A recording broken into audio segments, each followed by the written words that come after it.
You know, I don't think I'm too far out of line to say that fairly universally, it doesn't really matter what kind of video gamer you are, everybody loves a free video game. Well, assuming it's a good free video game, which brings me to today's video. 10 mostly good video games that you will never have to spend a single dollar on. That wallet will not have to leave your pocket if you play these free games on your Nintendo Switch. Well, unless you really want to spend money on these games, but in most cases, I really don't recommend it. Earlier in the year, I did 10 of the best free games on Nintendo Switch, and since then, quite a few more have come out that deserve to be on that list. Now, I'm not gonna redo the whole list again, so make sure you go and watch that video if you want to see all of those. So instead, I have compiled all of the new really good ones. I've thrown in some really bad ones that you should avoid. Well, with all that said, how about we... nuts. There's something wrong with my Switch. Oh, I know what it is. I forgot my Satisfy grip. The reason why this grip is a must-have for the Switch, because it transforms the entire thing into feeling like just a really wide Pro Controller. You can't deny it's just so much more comfortable. But they don't just make a grip for the Switch, they also make a really cool white grip for the Switch Lite, which looks amazing. Not to mention, they also make cases for the Switch. This is my actual Switch case that I've been using for years now. It's almost freaking bulletproof. It might be bulletproof. I haven't tested it. All right. But this, ladies and gentlemen, I have been waiting like a week to open this. I'm so excited. It is the brand new limited edition. Look at that! Oh, wow, that's actually so much cooler than I... See you later. Oh, wow. And hey, it's almost Christmas. You're running out of days to buy a gift for someone. And trust me, one of these grips is gonna make that special someone in your life very happy this holiday season. They're already so cheap, and you get another 10% off if you use my code BeatEmUps10 at checkout. So if it gets to Christmas and you have no gift to give someone that loves their Switch, you really only have yourself to blame. I did the best I could to help you out. You have to take it from here. All right, bye. Oh, wait, no, not bye. I got a video to make. Okay, I want to leave my absolute favorite on this list today until the very end. So stick around to the very end to see that one. Don't just skip to it. I know you thought about it, but don't. Instead, the first game is actually a free game featuring one of Nintendo's most loved and adorable characters, Kirby. A free-to-play Kirby game? Huh? What was that noise? Super Kirby Clash is very simple. It's basically just a series of boss fights in different areas with minimal to no story. Every time you take down a boss, you unlock new gear, get new items thrown at you, and gain experience points. There's 4 different Kirby classes to choose from, each with their own movesets that do feel pretty different, and yeah, you basically just keep doing this. Boss fight after boss fight after boss fight. A little bit like a Kirby Monster Hunter game, where your real focus here is just a big fight with some friends. But I do miss the adventuring part of a game like Monster Hunter, or really even like Kirby. If you grind this game out and you patiently play the game in your free time whenever you have it, you might never have to spend any money on this game at all. But the in-game currency, gem apples, they will power you up super quickly. So I wouldn't say it's a pay-to-win game, I would say it's a pay if you're impatient game, which is most free-to-play games, honestly. There's a lot of options when it comes to playing with people too. You can have 4 people play on the one Switch, or 4 people play locally on 4 different Switches, or of course, online with 4 players. Super Kirby Clash, I mean, again, it's free, and it really is fun for what it is. It's fun enough. Well, if you really want to play a racing game on Switch, but you flat out refuse to pay for one, then Asphalt 9 is really your only option here. I usually don't vibe on racing games unless it's Mario Kart or something kart related. But dang it if this one doesn't at least look gorgeous. Both the car models and the tracks are really clean, vibrant, and pop really well. Just judging it purely on the visuals alone, I would never guess it was a free-to-play game. But then we start racing, and yeah, no, it's still really good. I can't honestly fault this game at all. The tracks are varied with branching paths and routes. The racing is on point. This game is fun. It controls great. Spins slamming into other cars and watching them get demolished in slow-mo as a result is super satisfying. Building up your nitro bar and blasting past the other cars is great. It's a very arcadey feeling racing game if you can't tell by, you know, all of this.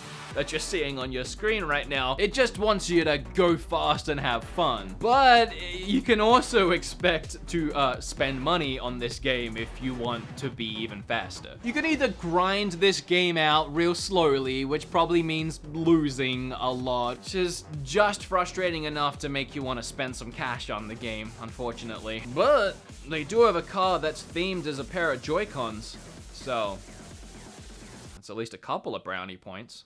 It's a good game. Alright, yeah. I did promise you guys a couple of bad games on this list, but they are always fun to laugh at, I guess. The first one is Angry Bunnies.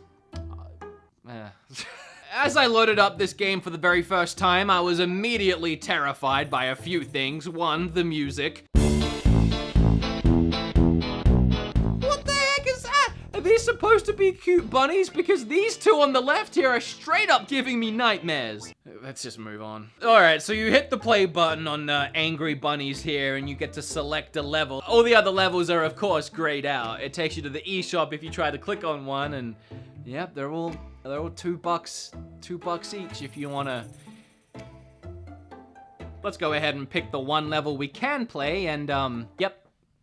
It's Angry Birds. I don't know, man. Aren't bunnies supposed to be cute? Oh, and there's no music while you play this game, by the way. No, it's just a really, really obnoxiously loud gust of wind sound effect.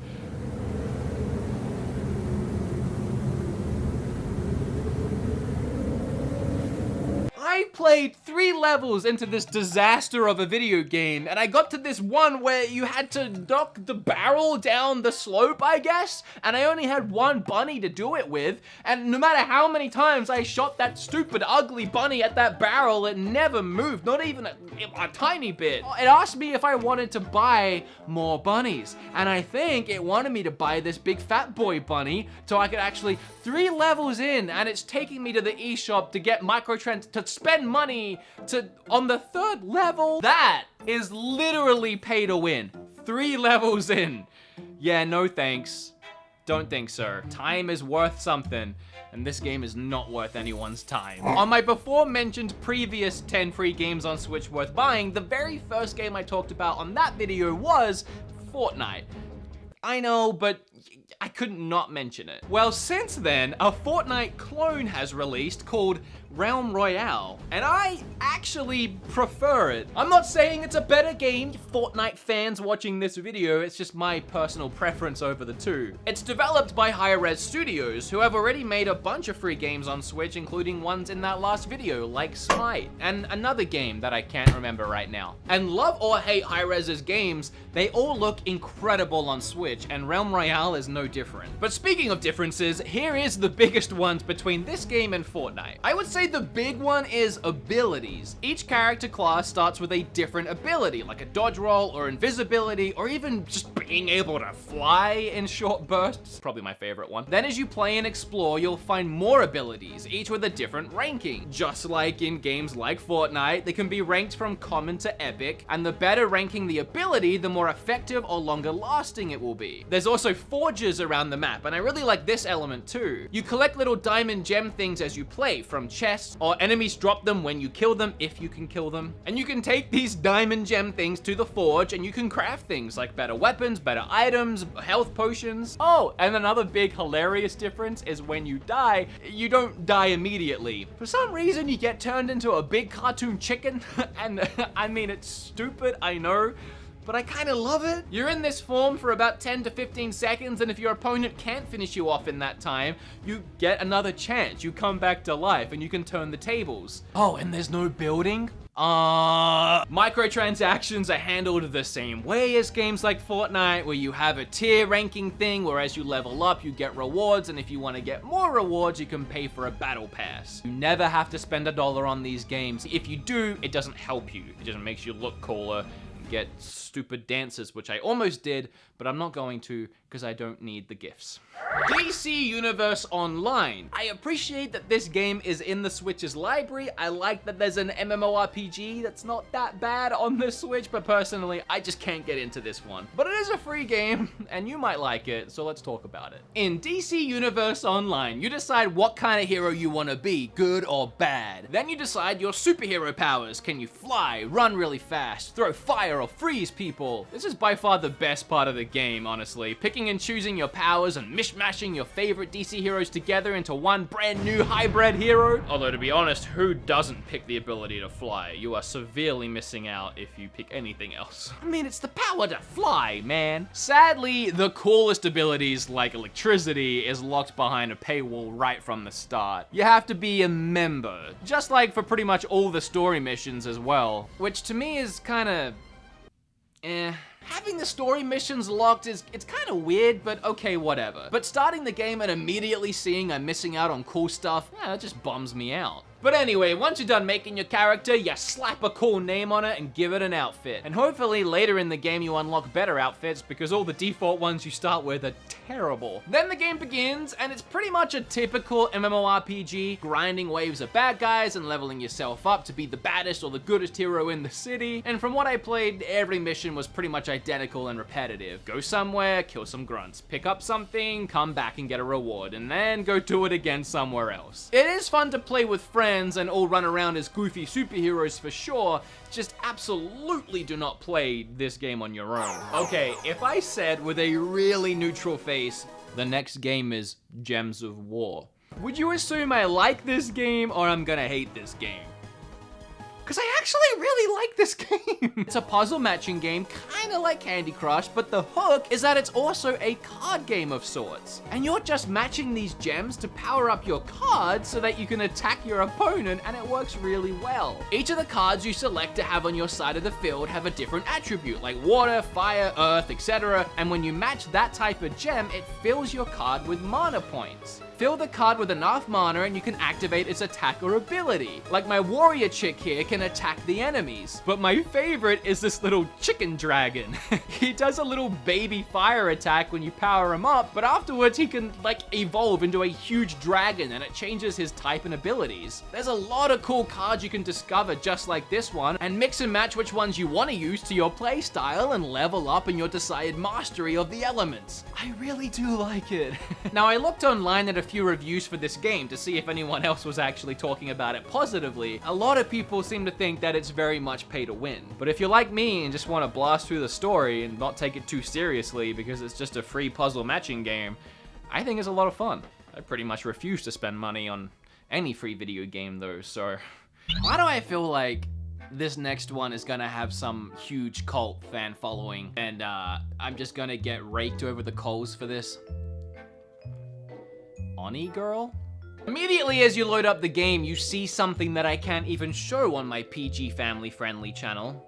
Sort of tells you what kind of game we're in for, so let me go ahead and blow that bad boy out. Oni Girl is a MMORPG, I think, from what I managed to play. For some reason, everything looks like it's been super stretched out and I can't fix it. There's an option to switch between A graphics or B graphics, but I honestly can't tell a difference. Also, the game uses a cursor like a PC game, which, okay. It's really friggin' hard to control it. Like, right here, I am trying so hard to hit that friggin' X up there. It's not like it's a small target, but oh my gosh, I just can't do it. It either overshoots or snaps back down when I hit the button. Oh my gosh, it's so frustrating. Why have a cursor? The game plays both bad and fine. You press the right bumper to attack, you can switch between a few different weapons using the D-pad, and you get to be confused by everything plastered all over the screen while you're trying to play. The text is so small you can't read any of it anyway, so it's just there for funsies, I suppose. There's about 30 or 40 hours in the main story, so you can look forward to constant frame rate drops all the way down to about 5. The game crashed on me about,